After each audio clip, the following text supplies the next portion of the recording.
everyone. Welcome to Spirit Switchboard. I'm your host, Kerrilynn Shellhorn, and you are listening to us live from the United Public Radio Network and the UFO Paranormal Radio Network, 105.3 and 107.7 FM out of New Orleans. Thank you for being here today. I'm just going to get some things rolling. It looks like we're not streaming on Facebook very well today, so I don't know if they can get it. If you are trying to watch Roku, hi Michelle, YouTube, you can pop over to those. You can do it through hi Laura Lee. Laura Lee, maybe you can let me know. It's saying that we're not on Facebook at the moment. So you can pop over onto Roku. If you look for UFO Paranormal Radio, you can find us under that name on the UFO Paranormal Radio on YouTube and Spirit Switchboard on YouTube as well too. Just a few things. I think that's good.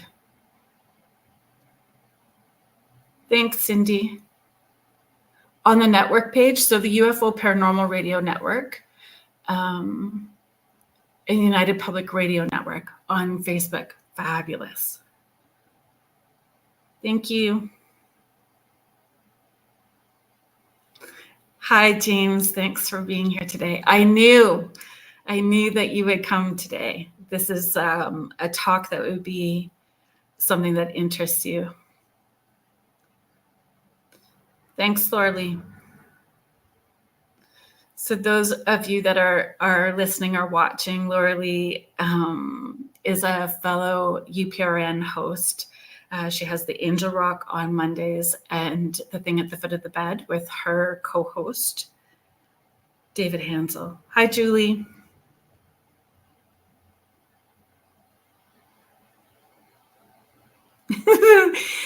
Oh, thank you, Howie. I appreciate that. I had a little sideways moment when it said that we weren't streaming properly. But I'm glad that we are, and it seems like it's worked itself out. So that's all good. I don't have to worry about anything like that then.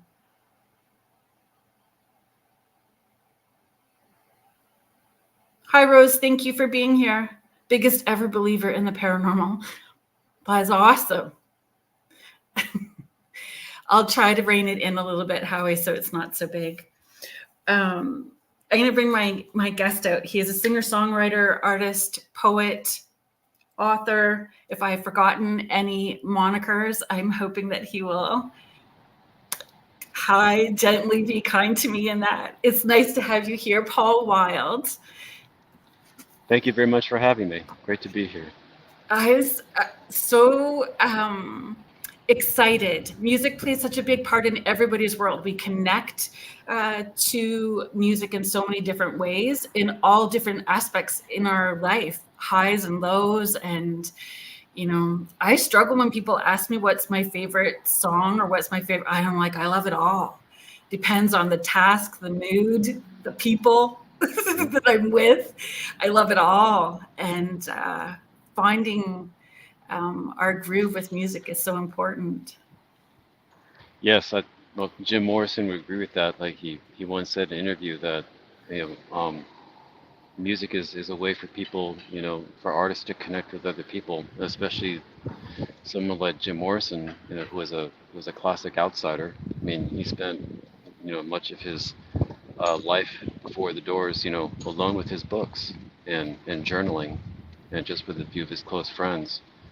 And he saw music, as a way in which, you can reach other people, not feel so alone. Another way for other people, to not feel so alone, and the kind of, feelings and thoughts that you have and what you're expressing in your music. Mm-hmm. It's more. I loved Howie is part of or owner of the Rift Nation Network, and he has a show called The Orion Effect. Very big into music as well too, and he's just sharing that that Morrison was huge in the paranormal.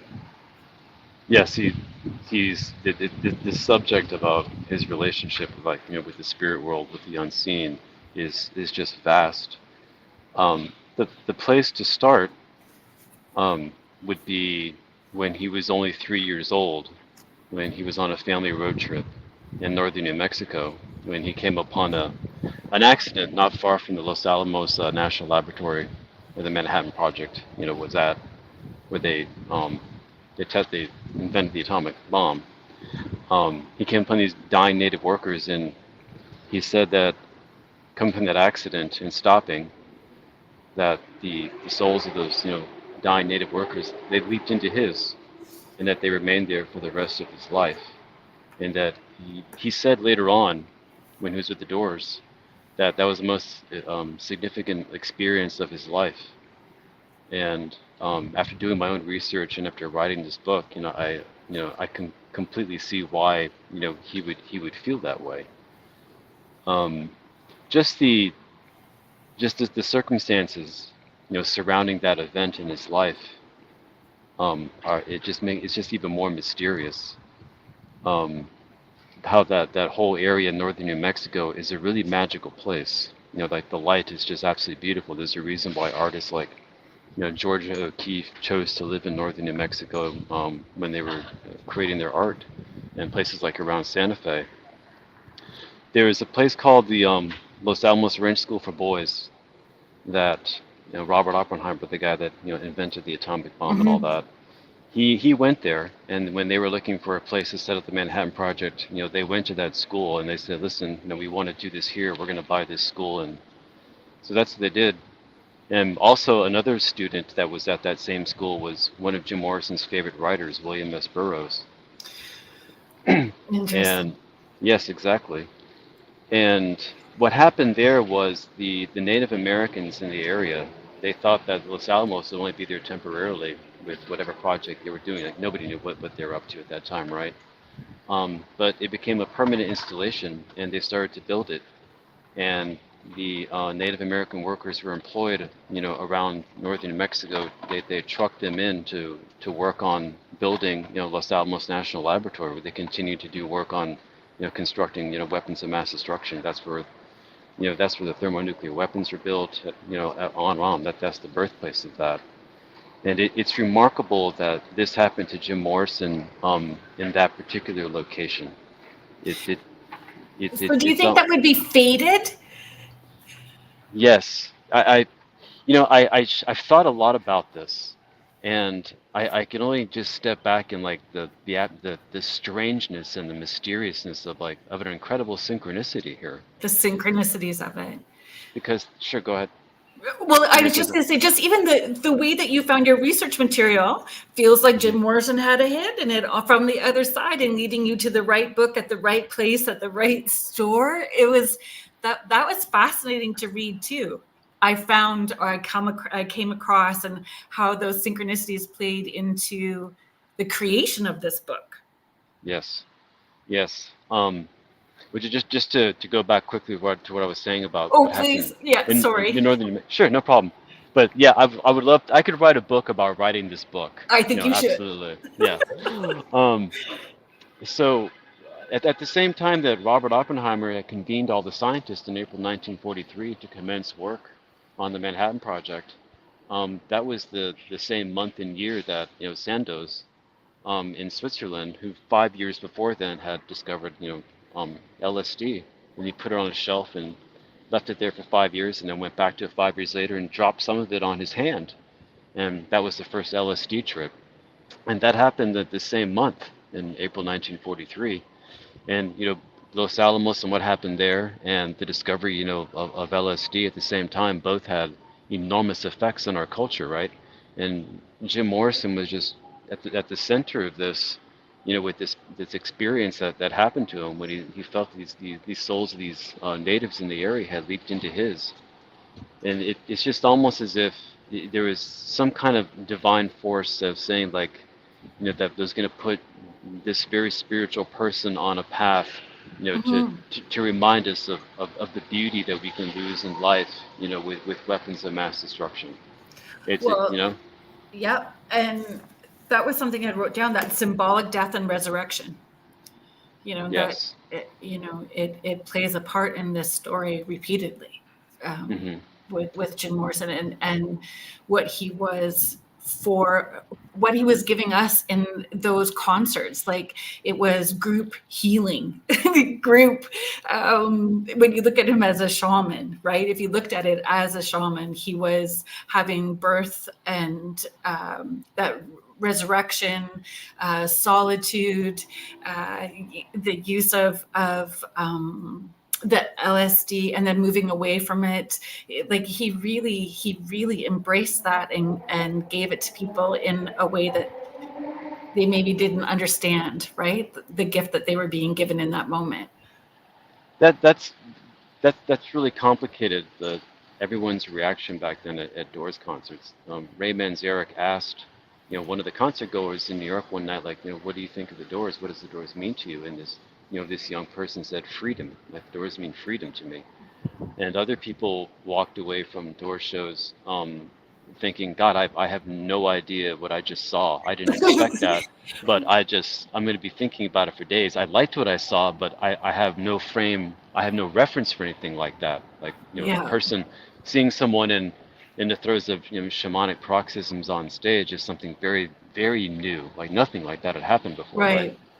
But the right people will get it at the right time when they're most needing it. So if they got it in that moment, or 20 years later, or 30 years later, when they have a kid that's a teenager and has found the Doors and reintroduced it to them again, like, it always will come when it's most ready. And Jim there's Morrison, some people who aren't meant to wake up.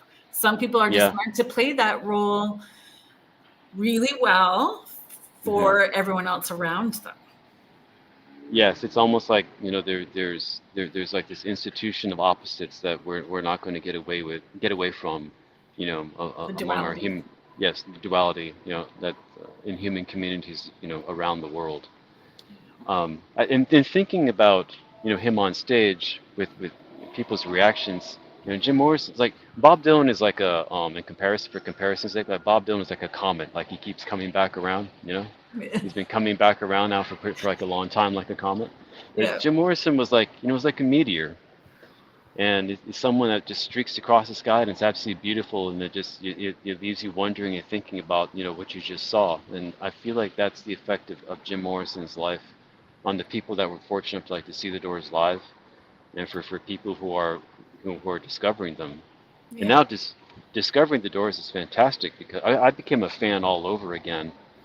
These past like 7 years, 8 years, like there's so much on YouTube that I didn't have, growing up, and there's so much new stuff about his life, so many brand new images, so many very interesting Instagram sites and websites about it, that as I was, I felt called to write this book. This book was like an act of service. I really, to be honest, I felt like something was tapping me on the shoulder. You're on the right path. When you're reading this book, you can feel that. And it was a shock to me, because how it started was I moved from Boston back to Los Angeles in 2016, and looking back, I realized I was going through a classic dark night of the soul, and I really wanted to come back to myself. These are things we all go through. You get away from who you are, and then you need to find things that come back. And what did it was a book by Gary Lachman called The Secret Teachers of the Western World. And I didn't know anything about the Western esoteric tradition. I mean, I'd read about the occult throughout my life, but I had never really taken a deep dive. And I was looking, I thought, this is the time in my life to do this. And I was looking for a good text to read, that I could sink, quote unquote, sink my teeth into. And I found Secret Teachers. And the more I began to read it, the more engrossed I became, and the more I came back. It was starting, I was feeling myself coming back. And I kept thinking of Jim Morrison at the same time, and I kept taking notes in the pages going until it became just really compelling. And I was going to and at the same time in Los Angeles, all the 50th anniversaries of like the Doors was going on from 1965 to like 1971, from 2015 to 2021, right? So we were going to things around town. Like they created like the street where Jim Morrison lived on in Lower Canyon with Pamela in West Hollywood. They renamed it Love Street. Oh. Yeah, and it was really great. We got to go there, and Robert Krieger was doing the band and all that, and Lana Del Rey showed up, and and all that was like, really a lot of fun. So all that was going on, and I just kept, the ball just kept rolling, and then the more I began to read the more I read Secret Teachers, the more I was this is a life transformative book that I'm reading for me personally. I'm sure it's been for other people. And I got in contact with Gary Lackman, and I realized I'd read a book by him many years ago when he was Gary Valentine, when he was with Blondie. And Right. that book stuck with me, and I got back in contact with him and said, "Are you Gary Valentine?" He's like, "Yes." So that was really cool. But And he's a very it's the go ahead. synchronicities, right? It's the Yes. magical and being present in the moment enough to see that these steps are unfolding in front of you, and that brave enough, not needing to know how or where it's going to take you, but just taking the steps and moving with it, right? Yes. And what exactly? Exactly. And what really did it is that I learned about the Hellenistic mathematician, a lady named Hypatia. And she was a brilliant mathematician who lived in ancient Alexandria, which at the time was Hellenistic Alexandria. And the Parablani, like the really militant Christians there at the time, they put her to death for all kinds of reasons. One of them being, being involved in gnosis, and they just felt that her teachings were heretical. She was a really super brilliant person. So I found a movie that was made about her called Agora, in which the actress Rachel Weisz plays her. It's a very good film. And at the end of the film, when she's executed, this is the first film that made me cry, that made me bawl. And I never, cried at a film in my life. And that's when I knew that something had gotten to me. Because you can learn a lot about yourself by when you have such strong reactions to something, right? And Mhm. so that's when I told myself, hey, like if this is happening, you're getting back to you, and this is good. And Mhm. that's what led me to learn more and more about the Western esoteric tradition. And as far as Jim Morrison goes, with Secret Teachers, the lights just came on. Like Yeah. suddenly, I mean, we all know that Jim Morrison he was more than a rock star. We can't quite understand why.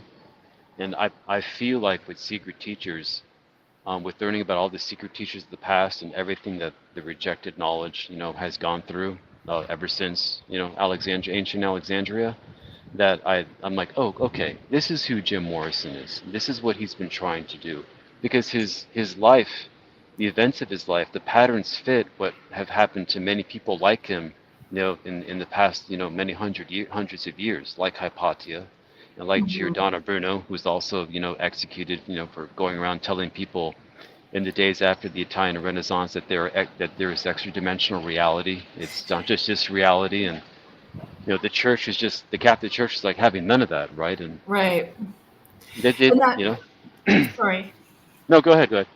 Or just like with Jim Morrison, that was the discovery, like going within, so like more than his human self, and then showing up that way, knowing that it's contributing to the collective consciousness, not just to, this realm and this moment, that everything we're doing is, being contributed to something even bigger than us, that we are constantly evolving past being human.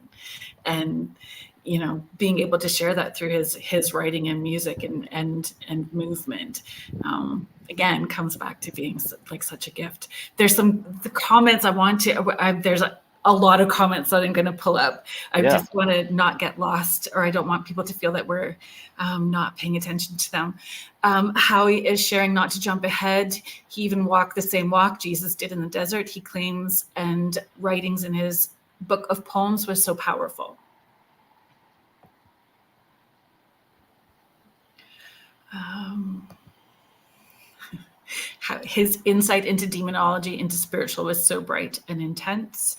hmm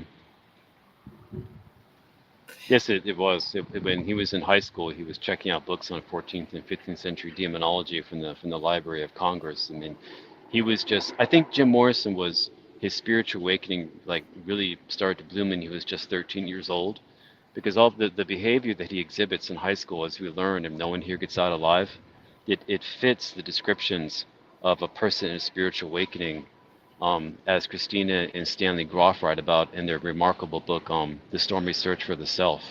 Mm. And in that book, I found a lens to look at what was happening with Jim Morrison as a teenager.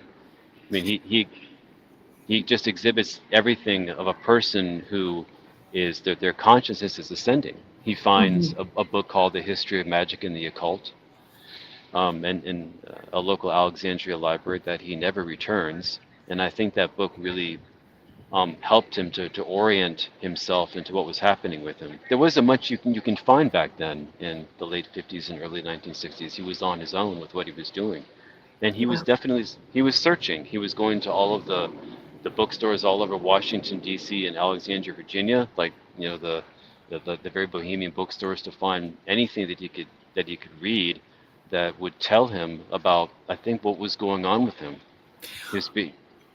So I was just gonna. That was a thought that I had and a note that I had written too. Like if we believe in reincarnation, we've had all these different lives. We've been, had many different religions. So looking at different concepts and theories and religions is important in order for us to evolve past, where we're at in this lifetime. Yes, that's so. With reincarnation and those things, like I chose the opening title. This is the strangest life I've ever known, which he says at the end of the song, "Waiting for the Sun." And Jim Morrison, when he was a kid, he really admired and loved Alexander the Great. And Alexander the Great was the one who founded the city of Alexandria. And his goal with that was to create a city, a great place of learning, because he was influenced by Aristotle, who was his teacher. And Aristotle taught him as a boy that all human beings have a very deep desire to know. And it's really important that we foster, this innate curiosity that we have, because it makes us alive, right? Yeah. It puts us in touch with that other reality. That's why I chose that quote at the beginning of the book, from Jim Morrison's poetry: "Reality is what has been concealed from us for so long." There's just no better line of poetry to just says it all about what we're going through, what we're trying to get back to, right? Yeah. So Alexander founds this city, and he was upset at the time because there were no worlds left to conquer. He was in his 31, 32 years old. The only thing left was to rediscover that other reality that Aristotle had alluded to. And that the great library was founded there, where that gave birth to the Western esoteric tradition. And that's the place where Jim Morrison would have felt right at home among all those people, because that's who he was.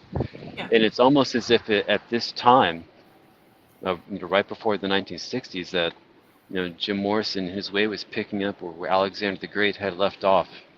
It's almost as if like the evolutionary, work, so to speak, that began there, it was being pulled forward by people like Jim Morrison at this point in history.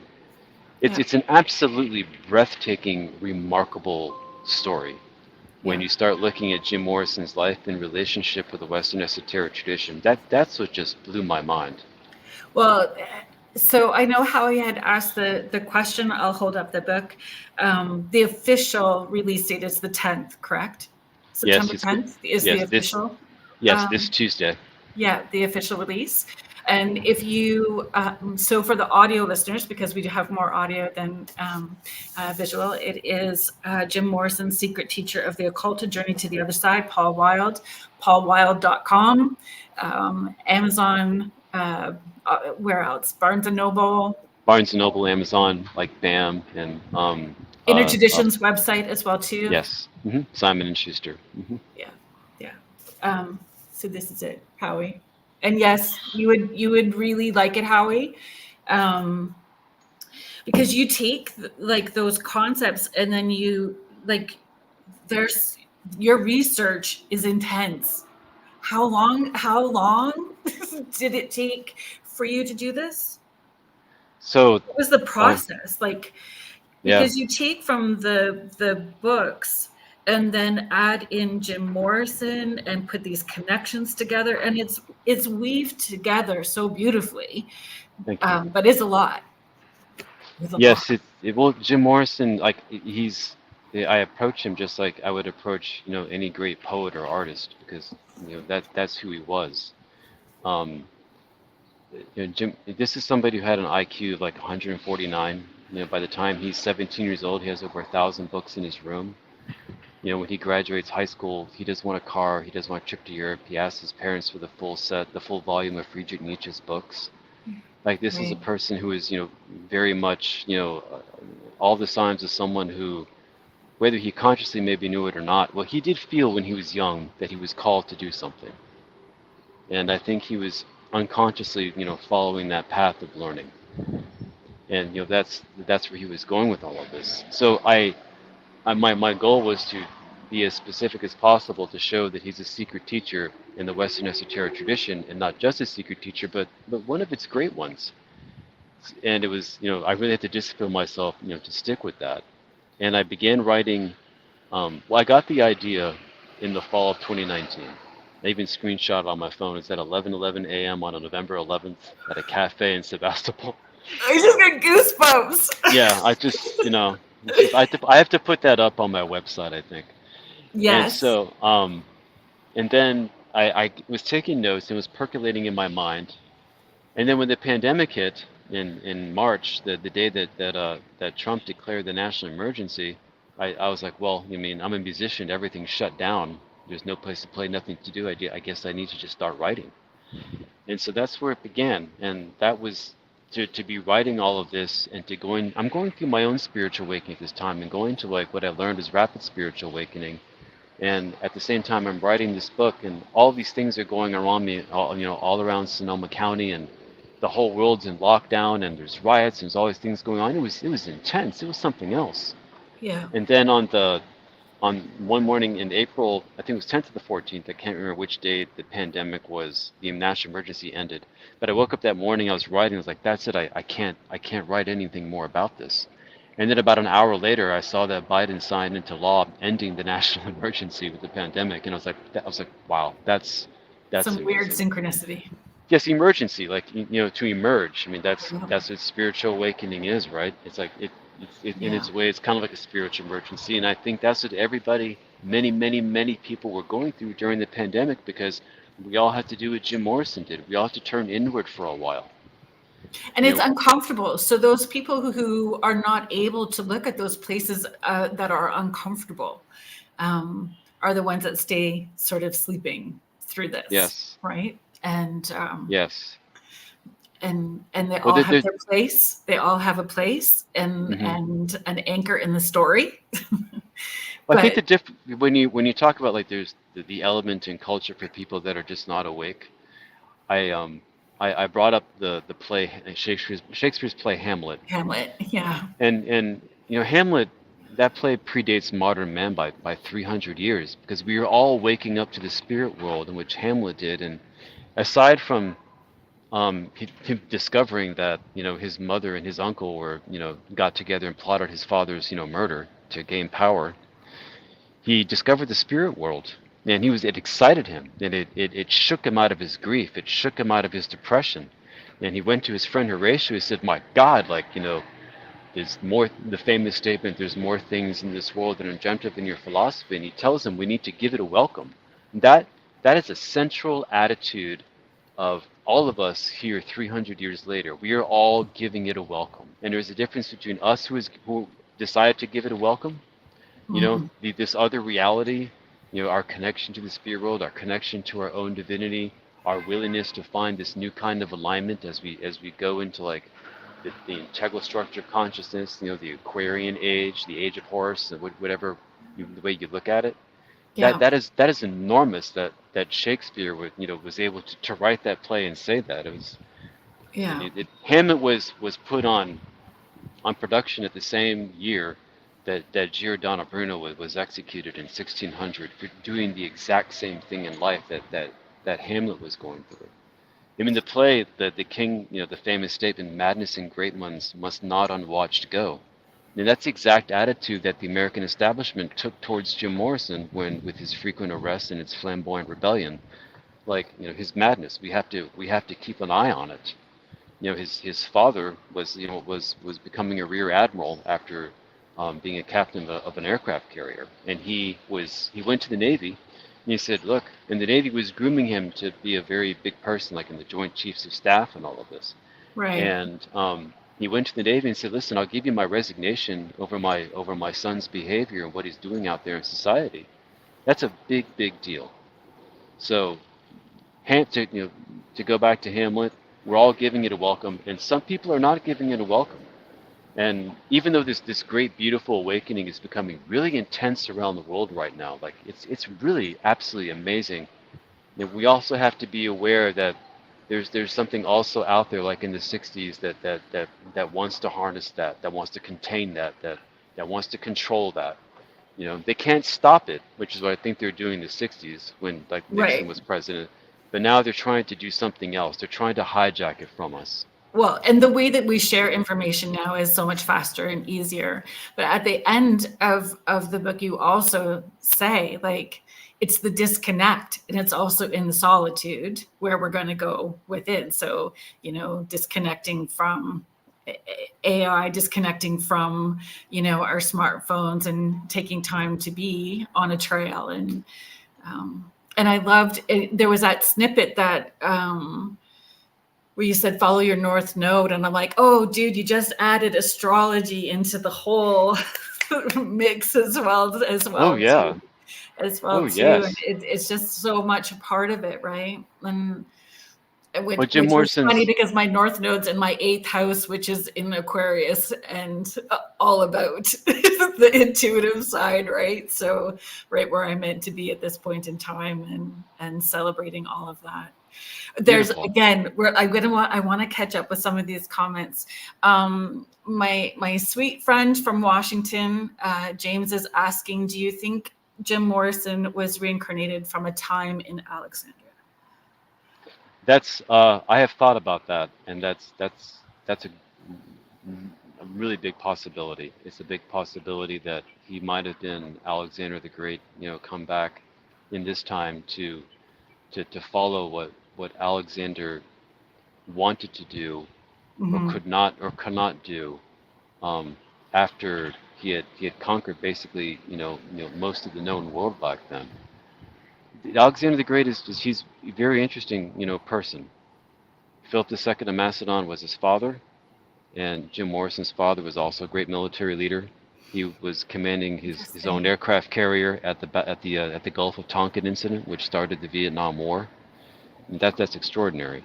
Jim Morrison called his father the commander, when he grew up. Like he had quite a respect, for his dad in his own way growing up. He could see that, like going to visit one of Jim Morrison's homes was by the Alameda Naval Station, and I was walking around the old aircraft carriers in World War II, like the USS Hornet, which launched the Doolittle's raid on Tokyo, and I thought about what it must be like to have a father who's commanding an aircraft carrier, 3,000 people, and how that would look. And at the same time, you're someone you respect that, but you're completely different, and you see how different you are. And the Morrison family has a very long tradition of service, to the American military and the Navy. And Jim Morrison was not going to go into the Navy, and his father saw that. His father saw that he didn't have any interest in this. He was artistic. He was going another way. His father, in his own way, did honor that. So there's a relationship between Jim Morrison and Alexander the Great this way. I mean, the way that Jim Morrison looked physically. I mean, he was channeling energy from a time in which the statues that were created back then, he actually looked like that. Mm-hmm. And he actually was the kind of people that inhabited Alexandria back then, who were there to be a part of the Great Library. These people who were Hermetists, and they were studying ancient Egyptian religion. I mean, Greece was a great civilization, but all of Greece's great philosophers and secret teachers, they all made it a point to go visit Egypt. I mean, that's the land where the Western esoteric tradition was born. Yeah. Um, Alexander the Great. I mean, all the cities in Egypt, they're built on the Nile, and Alexandria is the only one that was built on the coast. It was a novel undertaking at the time. So I think it's possible that Jim Morrison may have been Alexander the Great, or it may have been one of those secret teachers um, back in Alexandria. Now this is a really, really great question, because it brings up something really important, called Faculty X, something that Colin Wilson wrote about. And when he discovered this idea for himself in 1966, when he was writing in Washington State, the Faculty X is like the ability to feel and be in touch with different times and different places in history, where you suddenly feel like you're there, like you're going down a time pocket. Right. And I think for Jim Morrison, he experienced this, a lot. And when he was transforming, into the Jim Morrison that we know popularly, like the real, lithe and sexy Lizard King in Venice Beach. I think living out there in Venice Beach by the ocean and what he was doing and getting back in touch with himself and opening himself up to the spirit world, and he was starting to write songs, and that shamanic impulse was really starting to have a grip on his path. I think that was something that was a lot like how the secret teachers in Alexandria, lived when they walked the beaches around Alexandria, like what they were experiencing. Yeah. And I think Jim Morrison is like Faculty X incarnated, because he's with him. When you're around him, you're channeling you're feeling all of this energy come through him from very, very old times and places. That's why he chose the whole persona of the Lizard King, with his leather pants. It's like, the scales of a lizard, because it's very, very old, But that's still part of like being a shaman, having those power animals and his connection to snakes and lizards, right? Like that's Yes. his spirit animal. And again, just adopting those different aspects of being a leader, and how he's going to present that to his people. And his people Yes. are the people that were at the concerts and listening to his music, whether they were aware this is what's happening or not. But I mean, back then, so like the 60s was like the first popular occult awakening. It's the first time in all of world history that so many people were opening themselves. They were giving it a welcome to everything that was occult and esoteric and spiritual and mystical. And Gary Lackman in Secret Teachers has a great phrase called that people are opening up to that which is new and alien and other. And Jim Morrison was that.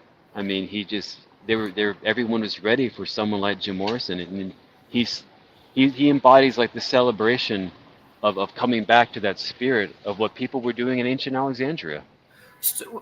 And really getting to the core of who you are and understanding the layers of it and showing up that way. Yes. Like, and presenting that way, not hiding aspects of who they are, just really embracing it and putting it out there. Right, and exactly. And what was just so, his question is really great about reincarnation, because that just brings like, up so much about who he was in this way, is that when in looking at Jim Morrison, one way to really understand him is that this was someone who was very private. They wrote poetry, and they wrote in their journals, and they loved to read, and they were a scholar. He could have been a sociology professor, or someone like that. But he has that Leo North Node, and Leo North Node people, they're pushed to find their fulfillment by being out there in the front. He also is a life path. He's also is a life path 1, and life path 1 people are just they're extraordinary this way. They have to be in front. Yeah. Somebody has a dog. Yeah, 2 of them. I love dogs. 2 of them, Bruce and Nora. So for Jim Morrison to to fulfill his calling, you have to go from being this very private person for most of your entire life to suddenly revealing yourself, on stage, in public, and letting him to what I called in the book, like in his own magical kingdom. And just the will to open up like that is very, very generous. I mean, that's making yourself really, really vulnerable. And in that he's a hero. And through this conversation, I don't know if a lot of your viewers that have seen the movie by Oliver Stone, The Doors, and they're thinking about that. Do away with that film, because that's Oliver Stone living his rock star dreams vicariously in that movie. Right. I became friends with Bill Cosgrave, who lived with Jim Morrison for 2 years. He wrote a great book called Jim Morrison, Mary and Me. And Mary Werbelow was his college girlfriend, and she said that movie is only about 30% of Jim Morrison. The other 70% is completely missing. Jim Morrison did not meet Pamela Curson on the bridges that on the canals in Venice Beach. Jim Morrison did not throw her into a closet door and light the closet door on fire and leave the house for her to burn or something like that. Jim Morrison did not, quit film school as it showed in the movie. He graduated with his degree in cinematography. That's what he went there to study. Also, he has in the movie, Jim Morrison saying, taking a swig of a liquor bottle, saying like, I'm a fake hero, like, a joke that the gods played on me. That is just ridiculous. Jim Morrison was a great hero. So Howie is needing to leave. There's other comments Howie has made. Howie would like to connect with you. So we will make this happen so that, because Howie would love to, I'm sure, have you on his show, which is the I'd be delighted. Yeah, and he can pick your brain because he is losing it in this conversation. I'm sorry that you have to go and get ready to help the people on the Rift Nation Network, but I'm glad that you do so much. You support everybody so much, Howie, and I'm so grateful that we have connected and become friends and that you participated today. Thank you, Howie, for your enthusiasm. Much of it. He asked 2 questions. Okay. He said, I'll say it again, Jeff Martin is Jim Morrison. That's not the question. Oh my goodness, I think I didn't highlight it, so I might have lost it.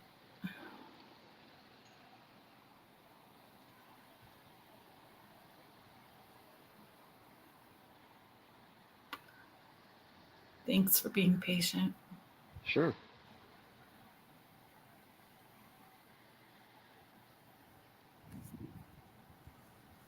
Howie had a second question. Mm-hmm. I would agree, when you write poetry and put your intention into word, you lose yourself here and journey into your words. I believe Jim did that often.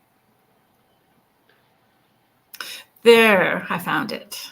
How did he feel about Ian singing for the band in the late 90s?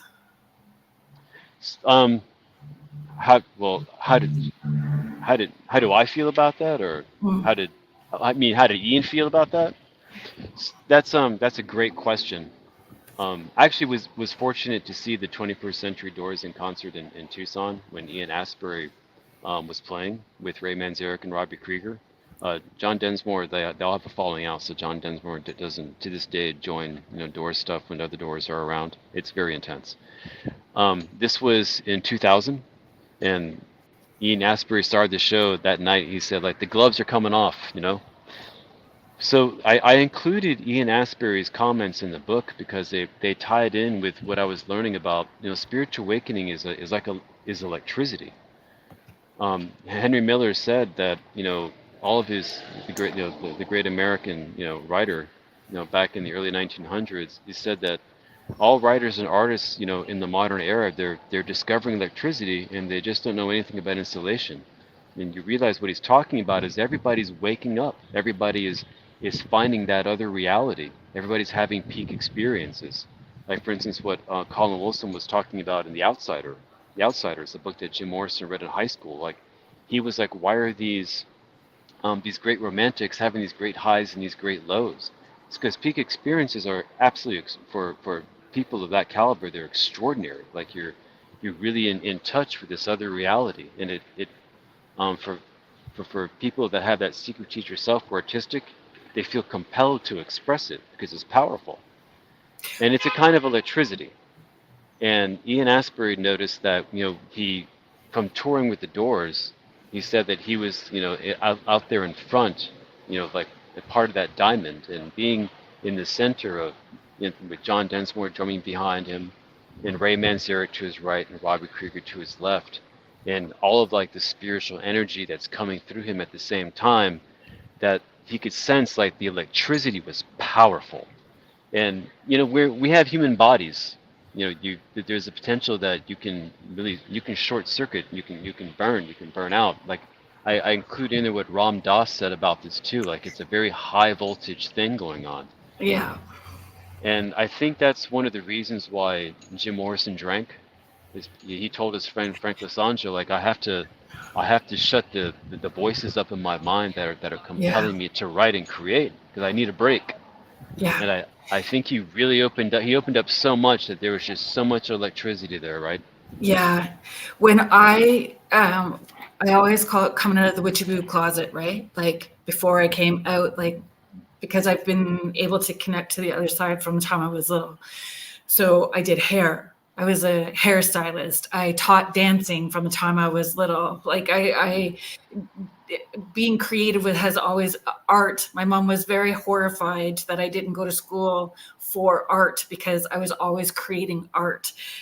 She thought that's what I should have gone to university and college for. And but you know, you said something that triggered a memory. When I was coming out of this witchy closet, I had connected with an Indigenous shaman, Northern Ontario, Canada, and he said to me, "You need to be very careful about alcohol. You need to be very careful about alcohol." He said, because people like you, when they really are stepping into inspiring and sharing with other people, use it as the out. And I've had times where, and that's exactly what it is because people have asked me about like doing weed or pot or any of those things. I'm like, heck no, I do have some control issues. And if I relax further, I just don't want it. I have enough of it. I'm in that world every day so much. There's just a no. I'll take a drink so that I can fall asleep. And it doesn't even take much, but I just want to tap out. I want to be able to snore loud enough that the neighbors 2 doors down can hear me. I want to sleep that heavy, like tapping out. But I appreciate that. Like, So and it alcohol is, with Jim Morrison is like that's a very complicated topic also it is. because firstly he's a Dionysian archetype. Yeah. And one of the beautiful books that I discovered was Jean Shinoda Boland's Gods in Every Man, Archetypes That Shape Men's Lives. And she even mentions Jim Morrison and Mick Jagger in the chapter on Dionysius as being embodying the Dionysian archetype, especially in the 60s, which was a Dionysian era, right? Creating So chaos. I've noticed that a part of a trait of when you have this archetype is that you're a mystic. You're a very mystical person. Like I realize I have this archetype, and there's a compulsion to want to to complement and intensify this mystic side of you, this with alcohol, with psychedelics, with drugs, as to celebrate it, to feel it even more, to heighten it, to heighten the sensation. So that's part of what was going on with Jim Morrison with that. Also, he But was. as a Go shaman, ahead. you extend past it. Like, you know, if you look at shamans, they do this to put themselves in that altered state and have that connection. But through utilizing the tools repeatedly or expanding their knowledge, they grow past needing that, Hmm. and are able to access it. Because did he not also, didn't, you know, Jim Morrison move past LSD at one point too? Like, did he not? Yes, his friend Frank Lasanjo once said that he preferred in the end to just go to the liquor store and be able to buy beer and liquor as opposed to like the whole underworld experience of buying drugs. He felt that Mhm. Frank Lasanjo says that Jim Morrison felt that that was beneath him, to Oh, engage in that kind of activity, that it was just it just seemed more in the open, and I don't know how, like, an element of being more, what's the word for it, more, have more integrity to it, just to go walk to the store and get some beer, alcohol, whatever. um but with with the psychedelics, I mean, that the LSD is such a huge topic for Jim Morrison also. Like, LSD was legal when he was in Venice Beach and transforming into the Jim Morrison that we know in 1965. You could buy it over the counter. And the right. LSD that you bought back then was much more powerful than your average, street dose today, which is about 300 micrograms. And back there was hundreds of micrograms. And Jim Morrison had like a really powerful physical stamina. Like, this is somebody who could do the butterfly stroke with ease. I mean, he had the physical makeup to be a shaman and a rock star. He could do all of this. So he took copious amounts of LSD along with all kinds of other drugs, to break on through to the other side. He was very much affected by a letter that the symbolist, boy poet wrote to one of his teachers. Arthur Rimbaud is this poet. That he believed in that the poet should make himself into a seer, through a prolonged, derangement of the senses. The prolonged being the key word, right? Mhm. And so that's what Jim Morrison did. In typical Jim Morrison fashion, he tested it all right to the limits. Like he'd see just how far that he could go with tampering with his blood pressure and his mind, and all kinds of stuff that he was doing in conjunction with these copious amounts of LSD. And this is going to do something to your mind. He writes in his poetry that drugs are a bet with your mind. That's true. This with Jim Morrison, everything is like a stunt. Everything is like, if I take it to this far, like where can this lead? Maybe even death. Who knows? But it's the exploration and the sensation, where you're going, that journey to the other side that he was most interested in. But to go back to alcohol, that's like the classic, drink, for writers. And in the end, Jim Morrison was a writer. He was a poet. And back Mhm. then, that's just what writers and poets preferred. Going back to like, Hemingway and all those other people, they all drank. My oldest son has a strong love of Hemingway, and he writes poetry and art and photography, and he does all of these things Beautiful. and does the same thing, right? He's like shows me this little glass of whiskey when he was first starting, right? But again, has moved past it, having those experiences with paranormal and dimensional and bigger experiences in that collective consciousness and connection and awareness and moving past certain things. I mean, alcohol is certainly much a part of like the entire, Dionysian cult, right? Yeah, Bacchanal and everything like that. But it also really dulls the mind. it and does. and a lot of people were, they were very concerned that, the more Jim Morrison drank, like the more like his mind, this incredible mind that he had, was just being blunted. Yeah. And I think partly why he wanted to go to Paris was, to dry out, to stop the drinking. Unfortunately, that didn't happen. He was there for a variety of reasons. Contessa is just sharing. Contessa, thank you for being here. Contessa is sharing, it puts you in that vulnerable state to receive information. Sorry, I needed to finish that.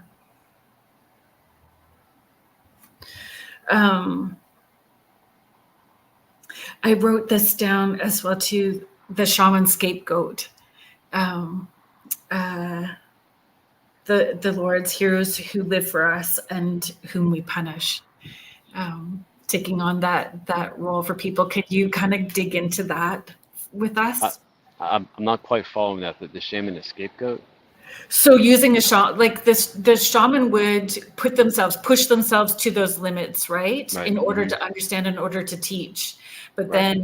then, for him, he was punished for pushing Oh, that yes. envelope and, Yes. and still, trying to present. So, those heroes who live for us and whom we punish.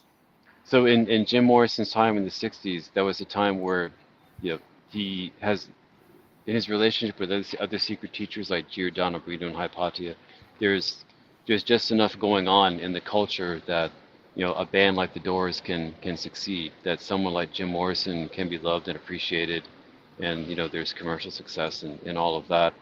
But when it comes down to it, the Nixon administration and the Christian right that puts them into power, the conservative elements that puts them into power, that part of America, they just were not going to have, this young man looking the way he looks, acting the way he's acting on stage, waking people up to cosmic consciousness in connection with the spirit realm and getting in touch with their divine light and following their own path and all of this and being that popular. They saw that as a downright satanic threat. And in Miami, they saw their chance to get him into court, in which they falsely charged him, with exposing himself to the audience that night, which he did not. Robert Krieger in Set the Night on Fire, he said that the charge that was dropped in that case was the public drunkenness charge. That's what he should have been charged with because he was drunk. But he did not expose himself. None of the doors saw it. None of the roadies saw it. There were no witnesses that came to the trial to saw it. Yet they charged him with that anyway. And he was convicted, and then he was sentenced to 6 months of hard labor. And they told him that more than likely this is going to be the most notorious violent prison in Florida, which is Rayford Prison. And so when he was out on appeal, he was on bond, and while he's pending his appeal, he went to Paris, and he kept telling his friends and people, like, I want to make sure that they're not going to send me to Rayford Prison. So you're Jim Morrison, and you're in Paris, and you're trying to get back to yourself and all this, but through your mind you're saying to yourself, and Jim Morrison's very smart. He's very aware that, number one, his flamboyant rebellion, okay, it could draw the ire of the U.S. government because of his father in the Navy and how public that is. And two, Jim Morrison is very aware of how people like him in the past, other secret teachers, how governments have come against them and silenced them and even executed them. He's very aware of all of this. So you're in Paris, and your lawyers are telling you that you're going to get off on appeal, but there's a very strong chance that this case is going to get thrown out because it's a ridiculous case, and it was. But I'm sure Jim Morrison must have been telling himself, but I've already been convicted. Like they have already nailed me for something that I didn't do. So if I go back, what's going to happen to me if I lose the appeal? Well, that means they're going to send me, they're going to put me in the inter-county paddy wagon and take me to Rayford Prison, and there I might not make it out.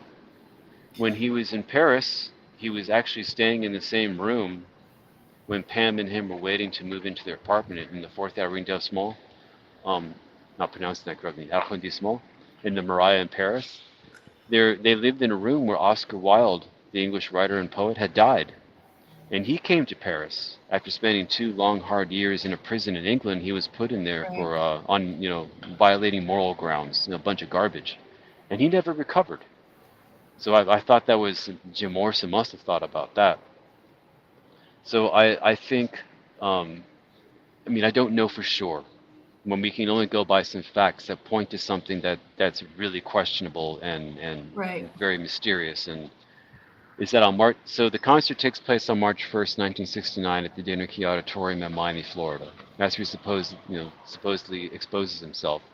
And then on March 5th, that's when the arrest warrants are issued in Miami. And at the same day, the FBI office in Miami sends their own description of what happened at the concert directly to J. Edgar Hoover's office in the FBI building in Washington, D.C.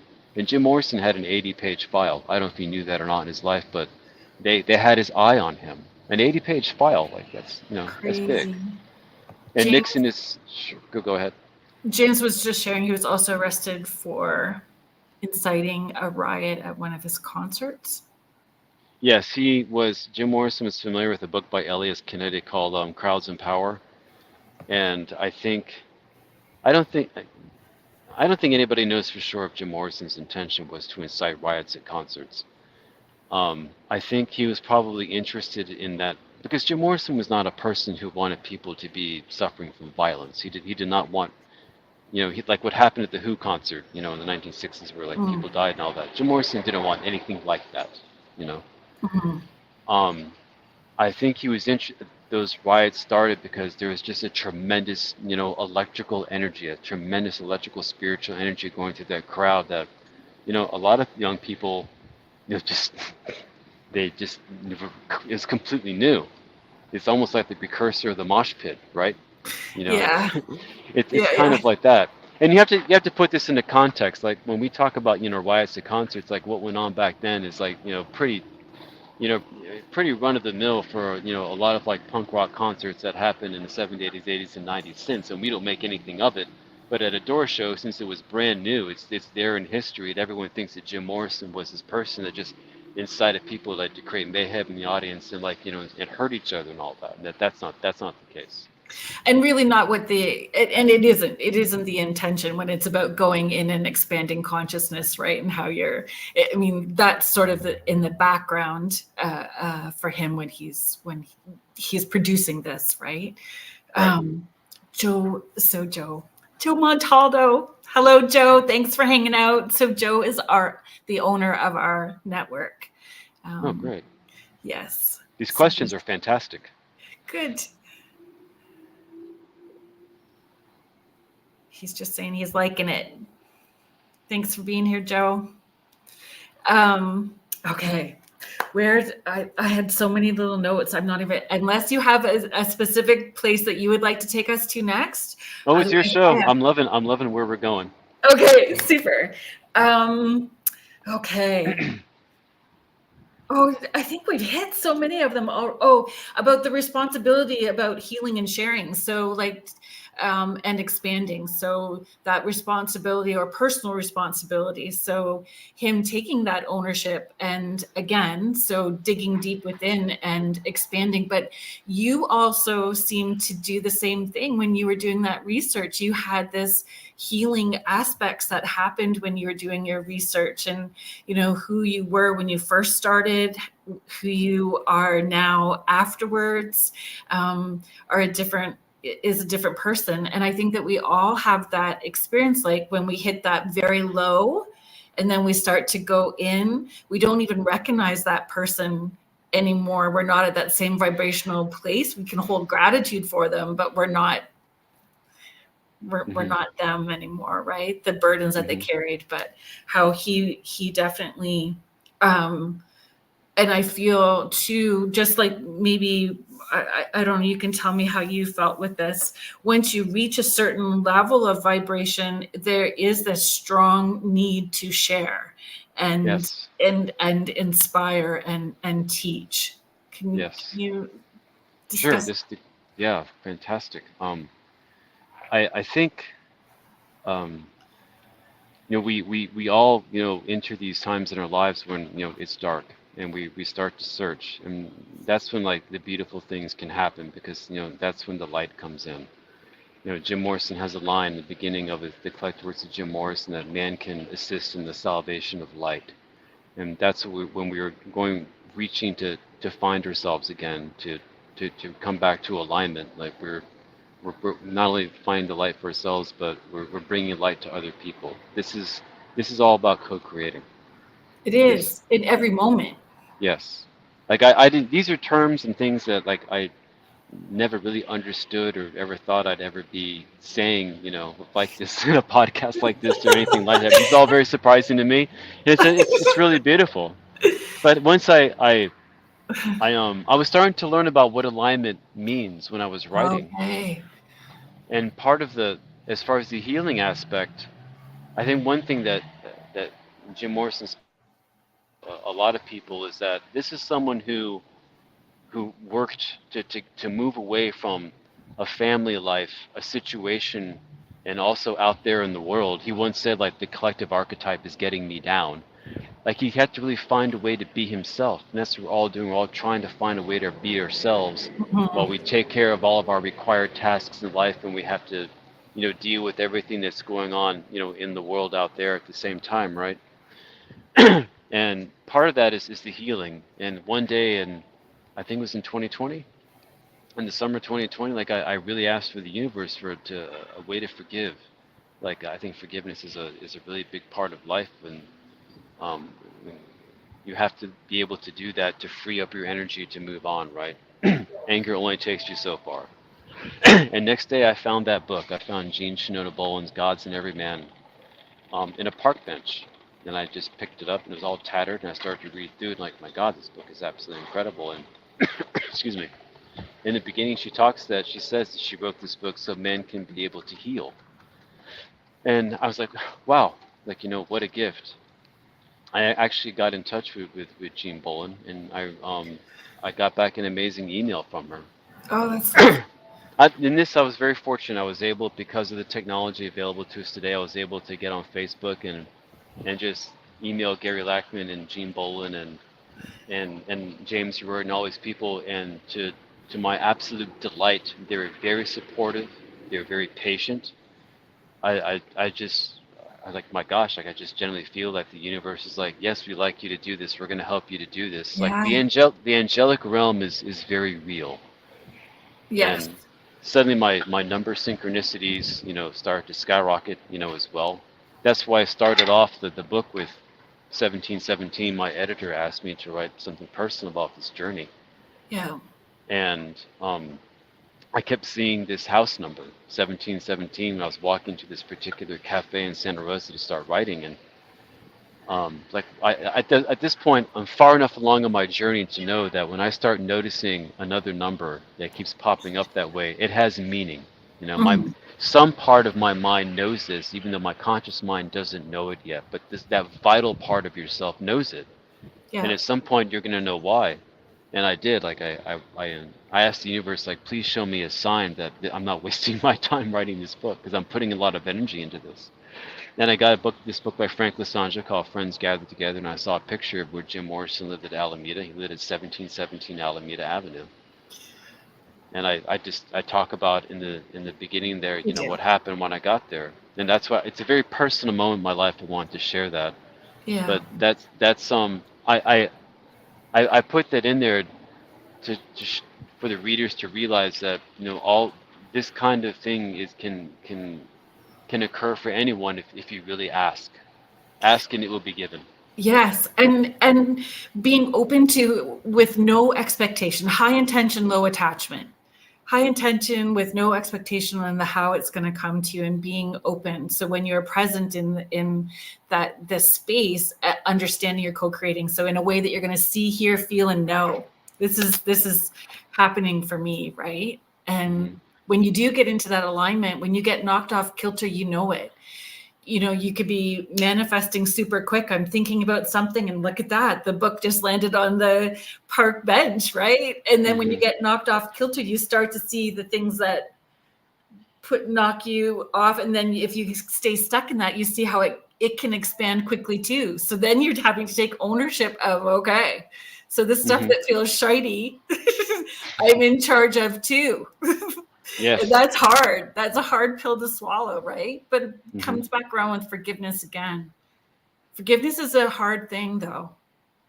I tell people it's like 4 ways. You give yourself permission to forgive yourself. You give yourself permission to forgive the other person, and then vice versa. And you don't have to know what, directly to that person. It's going to that energy and that higher self, and your higher self talking to their higher self. Because Right. sometimes you can't have rational conversations with the sleepwalkers. Yes. This calls to mind the actress. I forget her name. She's fantastic. She said that, forgiveness is just like giving up all hope for a better past, right? Mhm. So, um, when we're talking about forgiveness in relation with Jim Morrison, like, so I have this Dionysian archetype. I realized, because I saw myself in this. So did Jim Morrison, and the Dionysian archetype has a very hard time in modern society. And I think when Jim Morrison described some of his relationship with his parents and how they really couldn't understand him, I could, like, wow, I went through this too. And I think a lot of people who have the Dionysian archetype, men and women, they can relate to this. They can see that, Mhm. maybe, perhaps things were done to them and things were said to them because they were just misunderstood, even though it was hurtful. You read something like God's in every man, you can understand why, and being able to understand why, it goes a long way to just being able to let it go, you know, to do that. And that's what Jim Morrison is trying to do in this song, Soul Kitchen. Like, he keeps repeating over and over again, learn to forget, learn to forget. That song is beautiful because he wrote that song when he used to go to this place called Olivia's Place. It's a soul food restaurant, Venice Beach at the time, and it was run by Olivia, this wonderful African American lady that really liked Jim Morrison a lot, and he got healing energy there. I think through this lady he kind of came in touch with the Great Mother, and because Jim Morrison didn't exactly have a very good relationship, with his own mother. His mother, married an aircraft carrier captain, a military man. I don't think it must have been very difficult, for his mother to understand his son and vice versa, right? But So there's Jim, drive and focus that he would have gained, like that very driven personality. He still had a very driven personality, whether he's, yes, consciously aware that he got some of those characteristics and traits from his father or not, it played an important role. It definitely, yes, yeah, absolutely. John Densmore said that whether, Jim Morrison liked or not, in some ways he was like his dad. Mm-hmm. I mean, he was the leader of that band. He was a leader like his father, but a very different kind of leader. He was a spiritual leader. He was a secret teacher on a mission to, through his music and his personality and this really brilliant idea to through rock and roll music to wake us up and to show this other reality. He took that very seriously. He felt like I'm just not a rock and roll entertainer. I'm not in this just to make lots of money and do lots of drugs and have sex with lots of women and buy big houses and cars. I'm not in it for this. I'm in it to do something. I'm in it to make great art and to leave something really healing and wonderful and beautiful for people for all of eternity. That's who Jim Morrison was. But that's a shaman. That is somebody who is understanding they need to show up authentically with integrity. And like he said, he said that he put himself out there. He said that the statement I chose, that he said, "I gave you the best of me, even though it might have been in pieces. I did give you the best of me." That's true. He did. And the higher we start vibrating, we start to move away from people that are not moving at the same pace. And those people are always going to act like a hurt dog, snap, growl, bite, because they don't recognize that same vibration and they're in fear mode. And that's what people in fear do, right? They lash out. So there's I want to get caught up. And I need to, just in case Joe is still listening, I need to make sure I do my station ID because I missed the top of the hour. So gotta do that. We are going to do that right now. So if you are just joining us now, thank you for being here. You are listening to Spirit Switchboard. I am your host, Kerrilynn Shellhorn, and you are listening to us live on the United Public Radio Network and the UFO Paranormal Radio Network, 105.3 and 107.7 FM out of beautiful New Orleans. Today's guest is Paul Wyld, and we are talking about his book, which has its release on Tuesday, September 10th is the official release. Jim Morrison, Secret Teacher of the Occult, A Journey to the Other Side. This has been a fascinating conversation. I'm so grateful that you're here. And my beautiful friend, Deborah Morse, who is in California as well. Teacher, lawyer, medium, she is all of the things, is saying beautiful conversation and hello, exactly. Synchronous with some stuff going on with moi at the moment. Bless you both. Thank you for being here, Deb. Grant Evans, I saw your question. I'm going to pull it up for you. It's come up a number of times. I know that Howie brought it up as well too, and so someone else did. What do you think about Jim Martin from the Tea Party being compared so much, or Jeff Martin from the Tea Party being compared so much to Morrison? Someone mentioned this. I'm not familiar with Jeff Martin to be able to respond to that intelligently. I'm not either. Sounds fascinating, I'm sure. All those people, it may be something to maybe that's why it's coming up so much. It's an avenue that needs to be explored, right? Michelle, I love your comment. Thanks for being here. The Jim Morrison tuning fork, his message prevailed. But it does go out. Heidi, thank you for being here. And you did such a great job. Thank you for promoting this on Instagram. My spirit was not in alignment with being on social media well this week. I was needing the solitude of that's a good thing. That's a good thing. Yeah, I believe so as well too. And it's a weird dynamic, in the demands of social media. It's a good thing and it's a bad thing. I've noticed that I don't, since the internet came out, I don't read as much, and I had to go back to reading, to be able to do this book. And I was like, wow, I'm reading books again. This is really fantastic, So yeah, double-edged sword, all this technology. It really is a double-edged sword, and there's nothing better than the smell and the feel of the book. Yeah, it's one of my favorite. It would be absolutely something if Jim Morrison were alive today, and what he would have to say about everything that's going on, because he He loved a book called like the Medium is the Message. Marshall McLuhan. I mean, he read those books, and he would have found books today, like the Age of Surveillance Capitalism, and read those very closely. He would have been absolutely fascinated with the internet and everything that is going on, its effects on the minds and people and communities, and he And would be, repulsed by it at the same time, I'm sure. in some ways, yes. You know, In his the, poetry, he said that those of us who we're are ruled by energetically TV. sensitive. hmm hmm So absolutely, social media, right?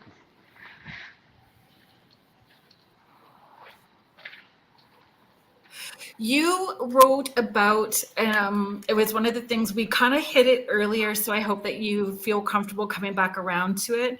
Sure. When we were talking about his connection, his paranormal connection. So I had wrote down the New Mexico Highway as well too, but you mentioned one in the book, if you're comfortable sharing with it, that's a little lesser known with Mary, and they went Yes. to, if you could Sure. share. That's an extraordinary discovery. So I became friends with Bill Cosgrove. I think I mentioned that earlier. He wrote Jim Morrison, Mary and Me. I got in touch with him. A really Yeah. wonderful man who was very supportive. And he was in love with Mary Werbelow. But then when he ran to Mary again, she introduced um, Jim to Bill. Jim and Mary met at a party in St. Petersburg, Florida, when Jim Morrison's in Florida in his college years. And Mary Werbelow fell in love with him because he told her that he wanted to go into film and he was creative. And Mary was very bright. Mary's IQ was even greater than Jim Morrison's, and she was even more well-read than Jim Morrison. Like Jim Morrison really loved Mary Werbelow. She really loved him. That was a beautiful relationship. Jim Morrison wrote The Crystal Ship on the first album. That's all about Mary. And the end is the song "The End" is inspired by their breakup, which is very painful. So I think to put this whole experience that they had in that church in Florida in context, we need to go back to his high school years for just a moment. There was Yes, something please. there was something in his high school years that Jim Morrison he didn't feel comfortable sharing with his parents or sharing with Tanya Martin, his first girlfriend. But Tanya Martin insisted that he talk about whatever was bothering him with a Presbyterian minister, a local religious leader, and Jim Morrison reluctantly agreed. I think partly that's because people going through spiritual awakenings, they're very, very cautious about who they tell about what's going on with them, because then no one's going to look at them the same again, right? But I'm sure I'm willing to I'd stake my life that conversation. Part of it was like these things are happening to me. My consciousness is changing. I'm getting in touch with the spirit world.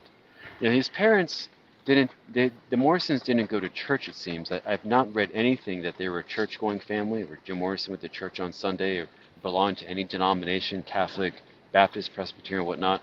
But that conversation remains a mystery to this day.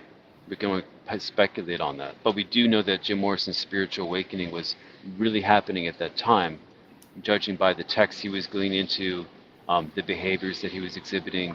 It matches what's described in Christina and Stanley Groff's The Storm Research of the Self, which is an excellent book that talks about spiritual awakening. I haven't found anything better. I strongly recommend anybody watching this and you're going through spiritual awakening to read The Storm Research of the Self. So in Florida, when he meets Mary, I don't know how they got on.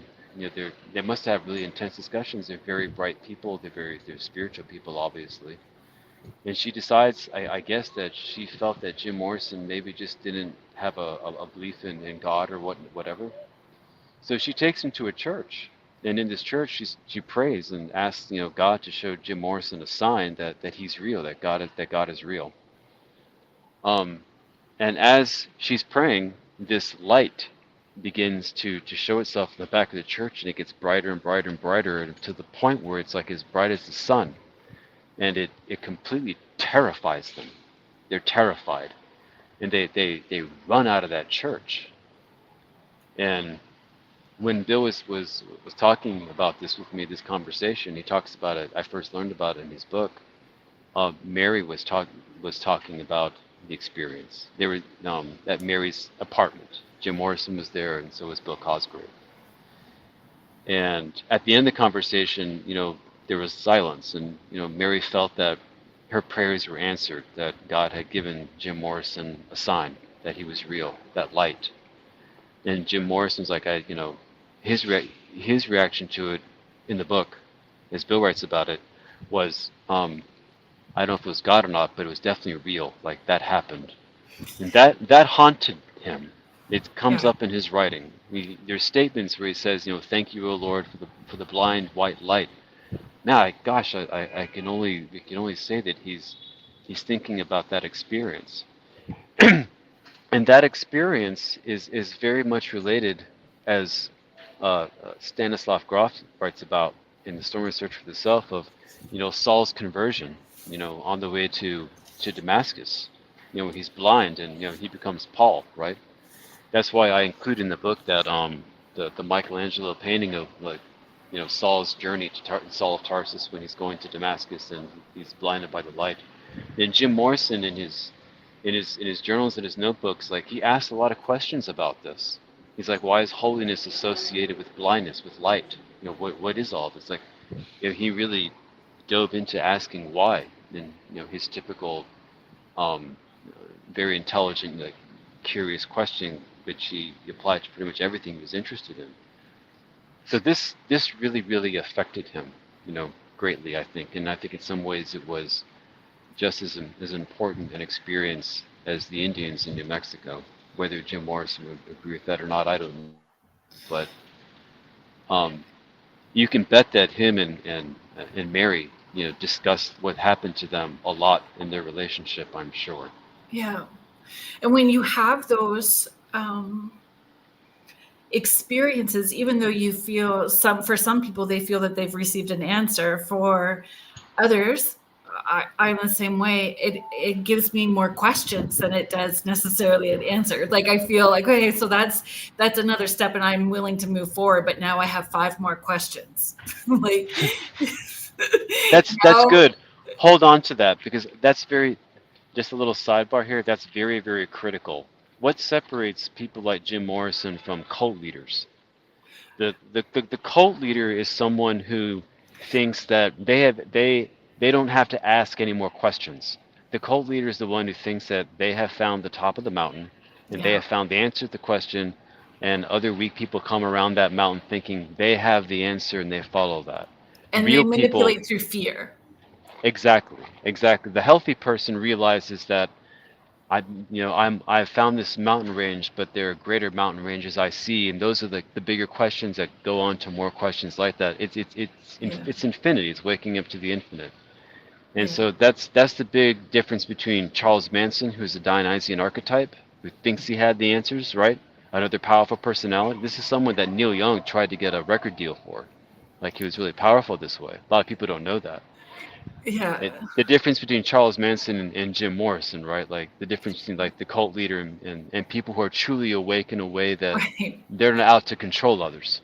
So when you have your conversation with Howie, when you land over on the Rift Nation network and you're on the Orion Effect, this is the conversation that you have to make sure that you bring up, because he will deep dive down that.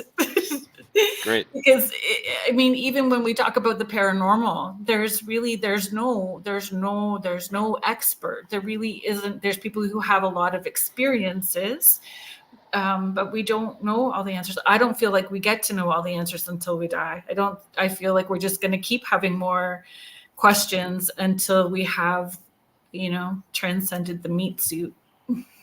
Yes. So that goes to something really, really important, is that when Jim Morrison in high school, when he discovered Kurt Seligman's The History of Magic and the Occult, which is written the English translation comes out in 1949, and he finds it at a local library in Alexandria, where he was the last 2 years of his high school years.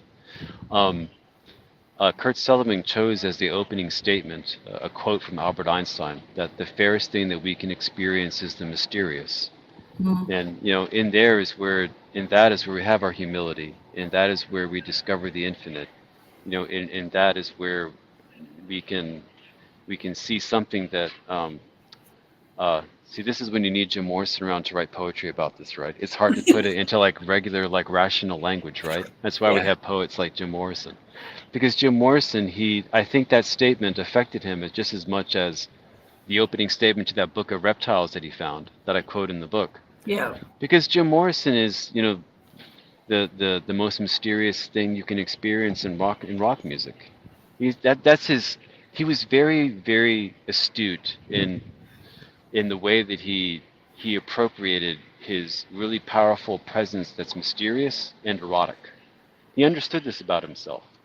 So out of all so many things that are amazing about this individual, one of them is that, if it wasn't for rock music, he'd have been a painter or a poet, an experimental filmmaker, all that. But the very creative person that Jim Morrison was, he saw this new art form, rock music, and its roots in the primitive, in which he could go on stage and he could introduce drama, like Antonin Artaud, and like the theater of the absurd, and which he can reach the audience and shock the audience. And suddenly you have this person who looks like him. Like Jim Morrison looks like something that comes out of a Hieronymus Bosch painting, like the Garden of Earthly Delights, which is his favorite painting, right? Yeah. And he looks something like that, and so he appropriates himself this way, so people can he can use that mysterious, for this higher calling. Well, he moves them through a journey. Right. And I think the root of that is that statement that he read when he found that book, because he keeps that book until 1963, when he gives it to his college friend Ed Martin for Christmas. And in my research, after reading Secret Teachers of the Western World, I found that YouTube video where Ed Martin was auctioning off the book that Jim Morrison gave him, The History of Magic and the Occult. And immediately I thought that, the title, like, okay, there's got to be a connection between this book and Secret Teachers. So I found the book and I was reading it, going, wow, like this is another person's version of the Western esoteric tradition. It's one of the earliest written accounts, and it's a very artistic book, because Kurt Seligman was a fantastic artist. He was among the surrealists who emigrated to New York from France to escape World War II and the Nazis. And when they came to New York in the mid 40s, late 40s and 50s, they intermingled with all the local painters, people like Jackson Pollock. So surrealism, started to mingle in with that everything that was mystical, that was American, and you get the birth of abstract expressionism. Jackson Pollock he's expressing a kind of shamanism, with his paintings, right? Yeah. He's kind of like the Jim Morrison in the painting world. So with the history of magic and the occult, I saw that there was a relationship with Secret Teachers, and I felt, I think the way Secret Teachers has affected me, and the way that Colin Wilson's The Occult affected Gary Lackman when Gary Lackman discovered the occult in New York when he was with Blondie in the mid 70s. Right. I feel like that it had the same effect on Jim Morrison when he discovered it and when he read it. It really put him in touch with what the Western esoteric tradition was all about. That there are all these other people throughout history that were striving to put themselves in touch with this other reality, that wanted more of these peak experiences, and that found a way to express themselves, and also to overcome the fear, to tell other people, look, there is another reality that is just as important as what our five senses tell us, and what our rational mind can understand. That's what's so great about the Greeks, right? Is they discovered the mind and the rational mind, but they also had a very healthy sense of the irrational in life, and they created Greek tragedy. Nobody know, why does Oedipus end up sleeping with his mother and killing his father? It's a terrible thing, right? So you have the tragic chorus, and they're singing and all this kind of stuff, just to deal with the tragedy, these things that the mind can't grasp, but only through music. And that leads into, I think that leads into going back to New Mexico, when the thing with the Indians, this extraordinary thing that happened to Jim Morrison, that your rational mind can't grasp and understand, but you can with poetry. You can feel it, with poetry, or deal with it, or wherever you want, that way with music and poetry. When he writes, Indians scattered on dawn's highway bleeding, ghosts crowd the young child's fragile eggshell mind.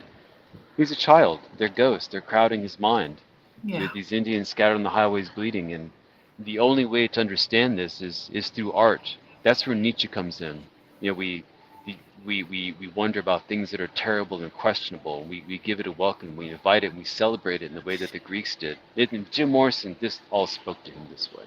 And creativity is a huge part of our spiritual journey. It's a huge part and people don't realize how they are being creative, or how they, they will say, I'm not creative. I can't paint, or I can't play an instrument. But we're co-creating in every moment, and it's doing the things that bring you joy. So even if it's just swaying in time to the music when you're washing dishes, you're creating in that moment, right? That's right. That's right. That's right. It's all those little things. We had talked about something briefly before the show started. We'll just come back to Deb, who is a brilliant writer as well, and poet. Deborah shares, a friend once told me, a poet gives you just enough words and you fill in your reality, which is why it's profound. I like that a lot. That kind of reminds me of Carl Jung with his work. He said that wherever my research took me, I always found the lines of a poet that, expressed what it was that I was discovering. That's powerful. Mm-hmm. James is saying there's magic in music.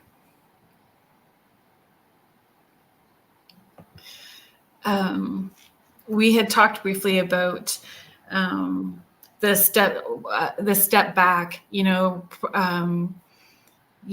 have finished. It is now birthed. This book is now birthed, and that the process that it took you. And did you have a grieving, almost like a grieving period? Like, now it's done, so you kind of have this moment to process all of the emotions and growth, and now you can move into celebrating all of this? Or is it backwards? Is it any of it? I feel like I know something about postpartum depression. Yes, there's a grieving part, right? Right. So I'm first I have to say that I'm like really, really humbled that I was able to have this book published. I knew that the ideas that I was coming across were important, and I really wanted to write about this because growing up, Jim Morrison became a hero. Like I said in the beginning paragraph, a guide and a mentor, a hero, because I loved books and I was intellectual. I was a spiritual kid. I was a weird kid, like everybody who loves Jim Morrison. Like, you have someone that we can look up to, we can see, like, we have reference, and you can validate yourself. Jim Morrison helped me to validate me. He's helped many, many people do this same thing. Yeah. And I was very mindful of like the cultural, magnitude of the person that I was writing about. And I really wanted to come through. I really wanted to work hard. And the universe is like, okay, you can do this, but you're going to earn it. I wasn't going to be able to write about things until I was at a place intellectually and spiritually at this point along writing, and until that could occur. So right now, when I, from talking about this, and now the book is published, I kind of feel that in the way that Colin Wilson felt after he wrote The Occult and was published in 1971. I'm even more mystified by all of these things that I've learned about him and the Western esoteric tradition that ever before. Like, I'm even now like more eager to. I have more questions. I have, there's more research I want to do. For a time, this was a tremendous amount of spiritual energy. This was like a really big thing that happened, and I had to just distance myself from all things Jim Morrison for a while, because I need to come back to myself. Pause. Yeah, pause. Put a pause on it. I've been preparing myself because I couldn't wait to. I knew there would be podcasts like this, which are fantastic. This is really great. And these podcasts and talking to people, I'm just learning more. Like, we're all just learning more. It's another act of co-creation. This part of it is exciting. Yeah, and it's the people, right? Like, everyone that's here, that's contributing their energy, that's asking the questions and commenting and supporting. And it flips it over and gives us different perspectives, because each person is bringing their own awareness and traumas and healing, and we're all coming at it from different places, right?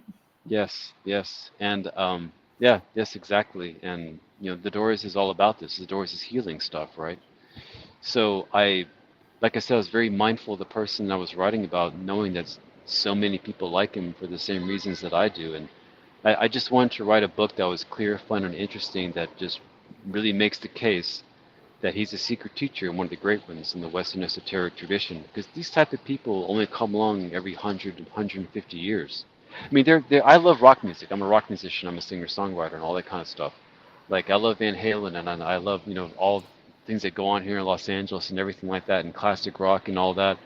And Jim Morrison, he was all that too. Like, he had the physical stamina, he had the looks, he had the attitude. He had, like, the balls out, way of thinking, the extreme attitude you need to make all that work.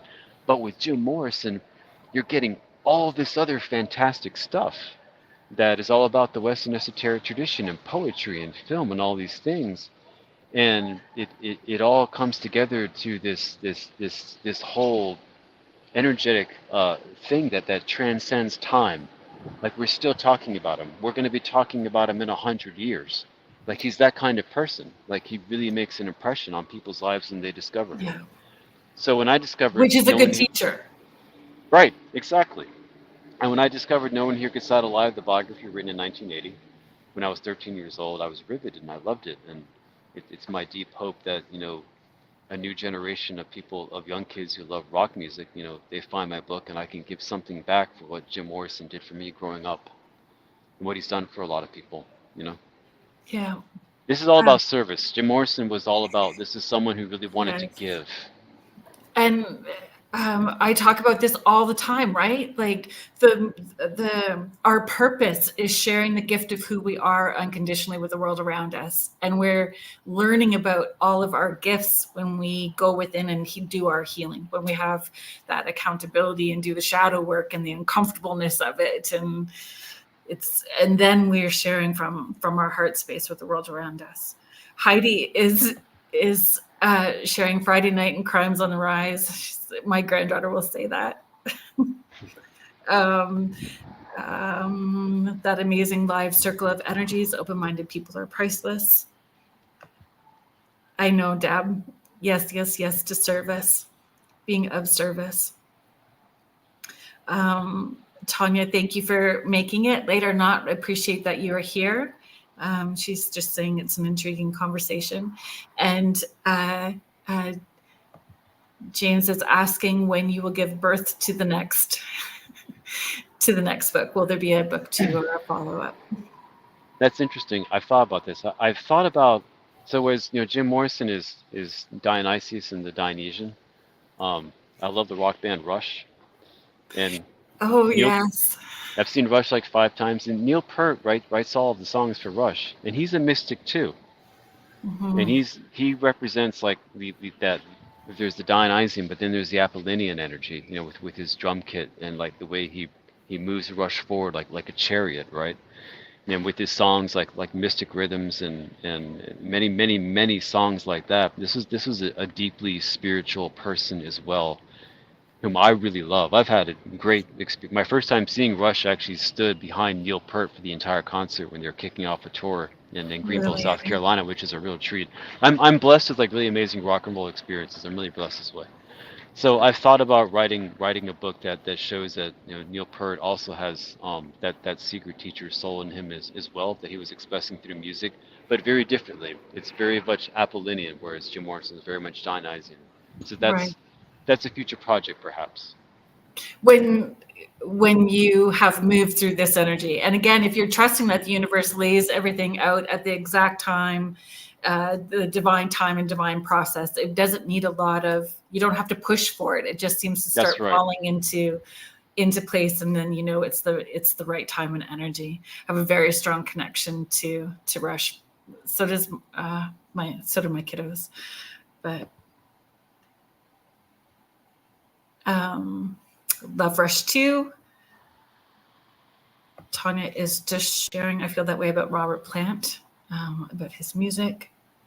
Yeah, Robert Plant he's from Wales. He has a very mystical side. I actually met him at the Whole Foods in Austin once. He's very tall, very nice guy. What is very tall? Like, I'm only 5. Well, I'm shrinking because I'm at the age where shrinking He was begins. about 6'6", 6'7". Oh, good Lord, that's very tall. I feel anybody over 5'10" is tall. And as far as females, my daughter made it to 5'6", and I think she's glorious. Like at It was 5'6". crazy. He started singing Achilles' Last Stand right there in the checkout line at the Whole Foods in Austin. Really, eh? The whole grocery store went nuts. I've never seen anything like that in my life. He's the nicest guy. He strikes me as someone who's absolutely blown away that this has happened to him. You know that. Oh, the humbleness of it. Yeah, exactly. Well, I mean, Jimmy Page he's a Thelemite. Like, you know, he was very deep Yeah. into magic. Like he once said that, you know, he didn't practice magic, he became magic, you know. Led Zeppelin is a Mm. very magical thing. Everyone is all commenting about Rush, so that maybe there's some of your like Oh yeah, let's talk about seeds that are for a second. planted, right? Mhm. Emery, thank you for being here. Kudos, Paul. Looking forward to receiving your book on Tuesday. Thank you very much. Thank you. Just reminding everybody, Amazon, on through your website as well too.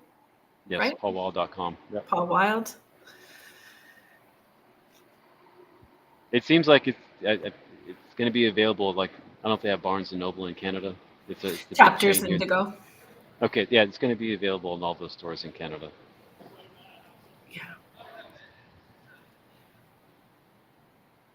All these wonderful people, these great questions. This is fantastic. It's so good. Thank you. Thank you so much. And we're doing pretty good. I mean, the dogs fell back asleep. All the background noise is The sirens around here at traffic time in LA, like, it's been pretty good too. So yeah. the gods are with us. Jim Morrison is making it flow with ease, right? I truly believe that's a big part of it. Like when we get pulled to something, maybe there's more of a connection.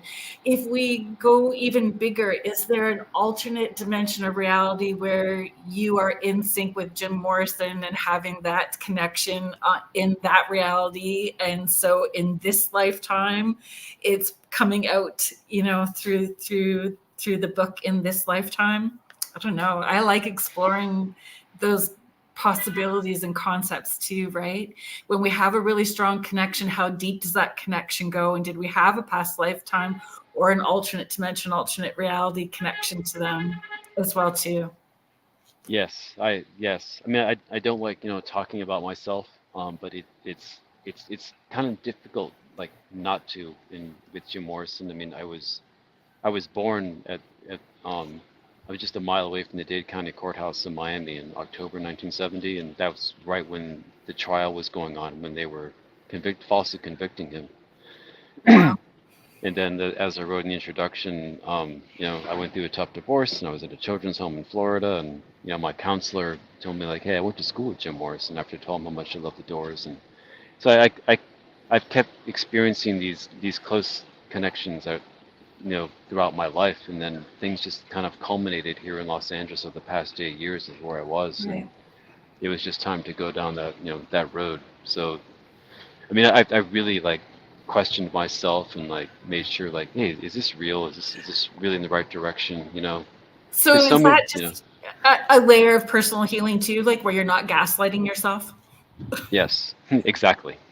Right. Yeah, not gaslighting yourself. Something I think we all need to learn, right? Yes. I agree. And the part of that awareness is understanding that we will continuously get triggered. It's how long we sit in it. Right.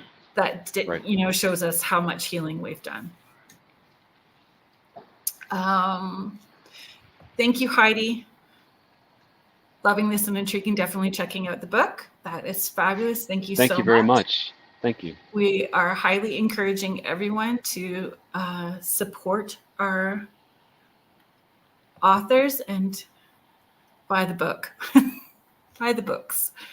I see a question there.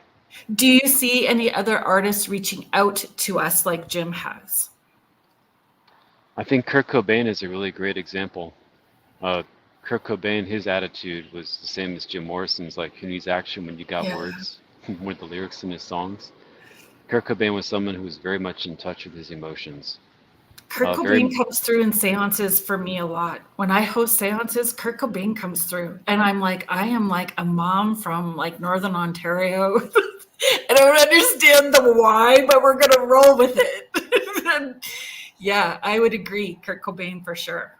I mean, a lot of the grunge singers, Eddie Vedder and unfortunately the late, Lane Staley, Chris Cornell really loved him a lot because Yeah.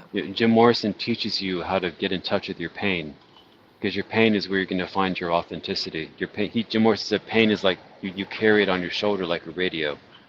It's going to put you in touch with who you are. It's painful, but it's the realest thing that's going on in your life because it hurts, and it's very real. Like you can't fake that part, when you're going on in your life.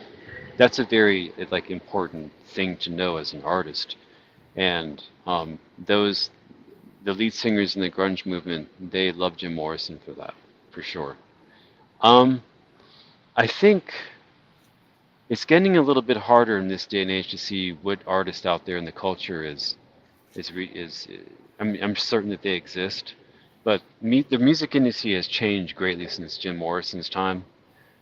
Like Joni Mitchell, the Canadian singer-songwriter, said that she was in a couple of years ago that she was at a party, and she was overhearing some A&R people talk, and they're saying, we're not looking for talent anymore so much as a particular look and a cooperative attitude, because it's all about selling. Whereas back then it was all about music producers who were just wanting to discover artists who their art was fantastic and it could affect a change in consciousness. Now it's a business, it's very corporate, So as far as art, I mean, they're out there today. Certainly, like in indie rock, like Alison Mosshart, the lead singer of the Kills, who I really like a lot. She loves Jim Morrison. Yeah. Amanda people Palmer. Like that. She's Amanda very Palmer. Real. Yeah, exactly. Yeah. I think Karen O, the lead singer of the Yeah Yeah Yeahs, she definitely has a gut level style of singing too that reminds me very much of Jim Morrison. Michelle is, everyone's adding in. Michelle is, I don't know how to, Rage V? Am I doing that correctly? Rage Against the Machine. Thank you. Oh, yeah. Oh, yes. I say Trent Reznor too from Nine Inch Nails as well. Ren from UK is incredible, very connected to spirit as well. Tanya is sharing, he really touched a lot of teens deeply back in the day. His death was devastating to some young folks I work with. She does work in high schools.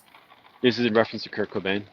I'm not sure, Tanya, are we, yes, Kurt Cobain, are we talking about, just want to double check. Heidi's sharing, agree 100%. Triggers are for evaluation and analyzing the healing. Deb is sharing, perhaps you've met Henry Diltz, who photographed everyone from that musical era. He has stories. Yeah, Henry Diltz is fantastic. I've missed him a couple of times around Los Angeles. But he's a figure around here. Deborah, if you have an in with your lovely connections that you have, maybe there's a connection that can happen. Maybe. Yeah, that'd be great. Yes, Tanya's saying Kurt Cobain. Can you let people know, just because we are needing to be mindful of the time and sort of wrap up where we're at, let everybody know about your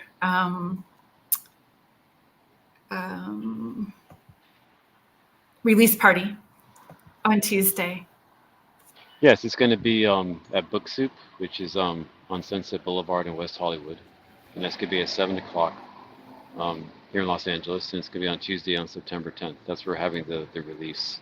And it's going to be for an hour from 7 to 8 o'clock. And then on October 1st at Stories Books and Cafe, which is in Echo Park in Los Angeles, at 7 o'clock, I'm going to have another discussion book signing there. It's going to go on for about an hour. Oh, that's brilliant.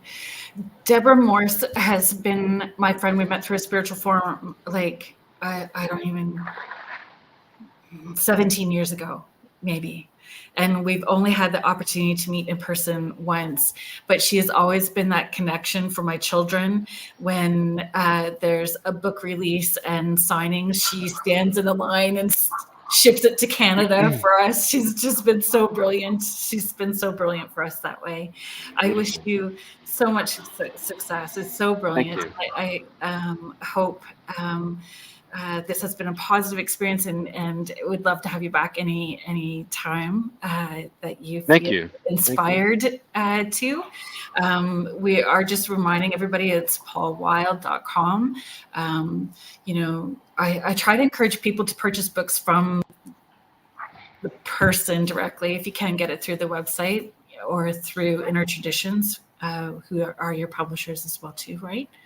Yeah, Inner Traditions is a publisher. It's distributed by Simon Schuster. It opens in September 10th around the U.S. and then October 24th in the United Kingdom, and then November 13th in Australia. But you can purchase the book through your favorite media outlet. Yeah, and for some people that are like in the northern communities, Amazon is the only what you got to do in order to get things when you are remote. So, Deb is sharing. I'll tell my LA friends about the Book Soup event. Thank you very much. Thank you. Mark Eddy, excellent book. Thank you very much. Thank you. So thank you everybody for being here. Thank you so much, Paul Wyld. If you like what we've got to offer next Friday, we have the Animal Communication Collective. Julie Hurt, Meredith Tollison, and Karen Dendy Smith. Talking about our connection and our connection to our animals. They will be doing live readings for us as well too. So bring your questions, comments, pets, both living and crossed. They will help connect us. So thank you so much, everybody, for being here. You have been listening to Spirit Switchboard. I'm your host, Kerrilynn Shellhorn, and we have been live on the United Public Radio Network and the UFO Paranormal Radio Network, 105.3 and 107.7 FM out of New Orleans. Thanks, everybody. See you next week.